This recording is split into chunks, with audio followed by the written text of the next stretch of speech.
আমি আর একবার ফোন করি। কেন বিরক্ত করছো সুমি? মানুষটা মুখে কিছু বলেন না, তা বলে বারবার কেন উত্তক্ত করছো বলো তো? চলো আমরা হাতে হাতে উপর জিনিসগুলো একটু গুছিয়ে দিই, চলো। আমি ভাবলাম আর্য স্যারকে বলে উপর যাওয়াটা আটকে দেবো, ফোনটা ধরলো না। কি যে অন্যায় আবদার করো না সুমি। দেখো আর্য স্যারও কিন্তু আমাদের মতোই অপুর ভালো চান গো। মেয়েটা কোনোদিনও একা একা বাইরে থাকেনি, হাতের কাছে যা পারে সব গুছিয়ে দিতে হবে।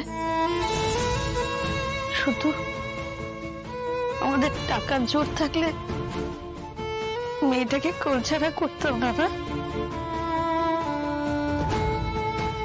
টাকার সাথে অপুর উন্নতির কি সম্পর্ক বলো তো? হ্যাঁ,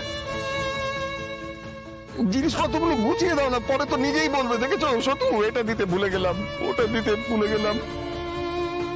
গুছিয়ে দিচ্ছি, একটু নাড়ু নেপকি দিয়ে দিই, রাত মিশেছে যদি শীতের।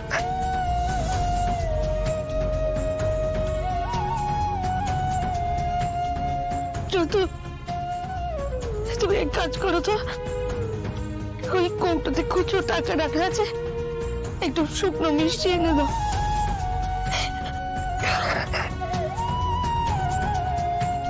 কিন্তু না, কিন্তু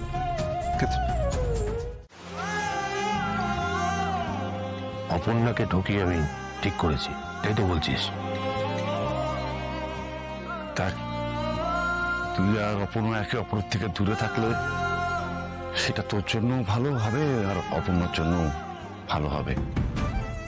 আসলে অপর্ণা আর তুই, তোদের মধ্যে কোনো মিল নেই, তোরা একদম আলাদা আলাদা সময়ের দুটো মানুষ। তাছাড়া ওর যা বয়স, সেরকম একটা ইনফ্যাচুয়েশন হতেই পারে। তুই দেখবি নতুন জায়গায় যাচ্ছে তো, নতুন বন্ধু বান্ধব হবে, নতুন কলিগস, আস্তে আস্তে মাথা থেকে সব বেরিয়ে যাবে।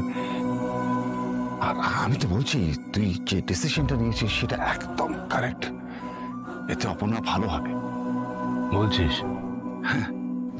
তুই কবে থেকে অপর্ণার সম্বন্ধে এত ভালো ভাবা শুরু করলি? এনিওয়ে, আমি যে কাজটা অপর্ণার সঙ্গে করেছি সেটা অন্যায়, বড় অন্যায়।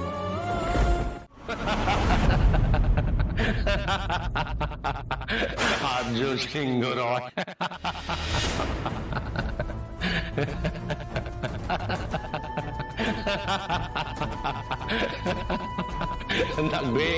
আর্য সিংহ রয়, তুমি হেরে গেছো আর্য। তুমি অপর্ণার মুখোমুখি হতে পারছো না, তুমি পালিয়ে যাচ্ছ, তুমি পালাচ্ছ অপর্ণার থেকে। তুমি হেরে গেছো, তুমি হেরে গেছো। আর্য সিংহ রয় হেরে গেছে। Loser, you are a loser. I'm sorry, Aparna.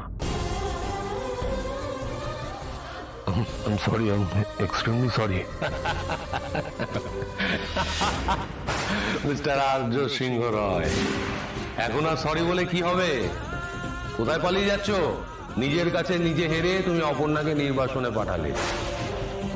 Mister Arya Singha Roy, the great.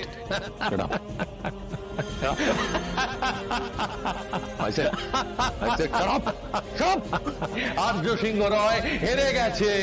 আমি হেরে যাইনি, অপর্ণার ভালোর জন্য করেছি, যা করছি অপর্ণার ভালোর জন্য করছি। আর্য সিংহ রয়, ইউ আর আ লুজার।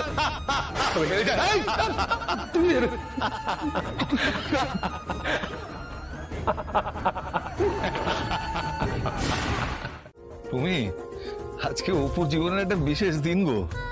এই প্রথম প্রমোশন পেয়ে বাইরে কাজ করতে যাচ্ছে। আজকে কি চোখের জল ফেলতে আছে? এটা চোখের জল ফেলার সময় বলো তো? ওমা, আমি কি বাইরের কোনো দেশে যাচ্ছি? একটুখানি তো জার্নি, এই তো রাত্রেবেলা উঠবো, কালকে সকাল 7টার মধ্যে পৌঁছে যা। মাকে বলাচ্ছি? আমি তোমায় বলাতে পারি মা? আচ্ছা বলো তো, কত ছেলেমেয়েরা বাইরের দেশে গিয়ে কাজ করে, তাদের বাবা মাদের কি অবস্থা হয়? তাদের কষ্ট হয় না? তাদের কথা একবার ভাবো। আমি জানি না। শিলিগুড়ি, শিলিগুড়ি, শিলিগুড়ি? তোকে ছেড়ে কি করে থাকবো রে? আমার তো হাত পা ঠান্ডা হয়ে যাচ্ছে। ও মা, ঘুরে গেলেই কি দূরে যাওয়া হয়? আর এটা কি করতে আছে? যখন খুশি ফোন করবে তুমি আমাকে। শিলিগুড়ি, শিলিগুড়ি। মারে, তোর যদি ওখানে কাজ করতে ইচ্ছে না করে তুই কাজ ছেড়ে চলে আসবি। বাবা এখনো বেঁচে আছে, আমি ঠিক সব সামলে দিতে পারবো রে মা। তুমি তো আগে মাকে সামলাও। ও মা, আবার কাঁদছো? আচ্ছা শোনো আমার কথাটা, শোনো আমার কথা। মা, লক্ষ্মী মা আমার কথাটা শোনো। বাবার সাথে একদম ঝগড়া করবে না কেমন? আর পাড়ার কারোর সাথেও নয়। হ্যাঁ আমি তো ঝগড়া করি, তোর বাবা তো কিচ্ছু করে না, পাড়ার লোক সব ভালো, আমি ঝগড়া করি, আমি বাজে। ওই দেখো, এই বলে আবার ঝগড়া শুরু করে দিল। এমন করে কাঁদে না মা। আমি না তোমাদের এই ঝগড়াটা ভীষণ মিস করব। আচ্ছা এখন আর কাঁদে না? আচ্ছা তুমি এরকম কাঁদলে আমি কি করে যাবো বলো তো? আমি সারা রাস্তা কাঁদতে কাঁদতে যাই, তুমি সেটা চাও তো?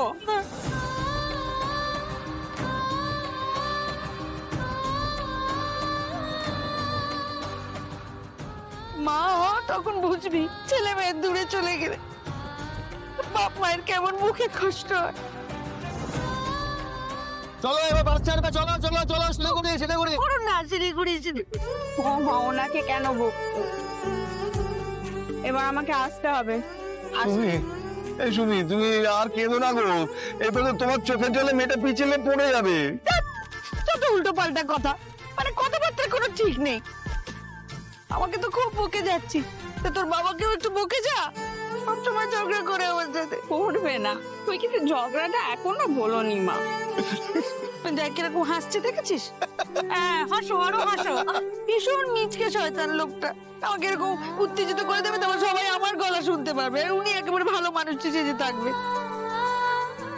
দেখলি তো কেমন কায়দা করে আমাকে মিচকে বলে দিল।